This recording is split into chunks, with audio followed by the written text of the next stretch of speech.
ГСП онлайн. Городские новости сейчас. В минувшую субботу в детском парке прошли соревнования по спортивному ориентированию «Российский азимут». Для Ухты старты давно стали традиционными, их организовали уже 6-й раз.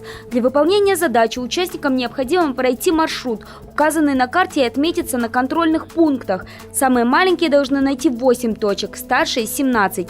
Правда, с годами на трассу по пересеченной местности выходит все меньше спортсменов. Так, в 2016 году их было больше 100, сейчас только 23 участника. Выступать на республиканских соревнованиях за город. Необходимо, чтобы была секция. Я сейчас поменял работу, я пошевел секцию эту, а мой товарищ, коллега, мы с ним вместе соревнования начинали делать, он уехал в другой город вообще. Поэтому сейчас ситуация изменилась. Но организаторы не отчаиваются. К концу лета все же хотят устроить крупные соревнования на базе отдыха под Шудаягом, найти спонсоров, сделать рекламу, чтобы участников было, как раньше, за 100. Ну а этот российский азимут можно назвать хорошей практикой перед будущими стартами для юных спортсменов.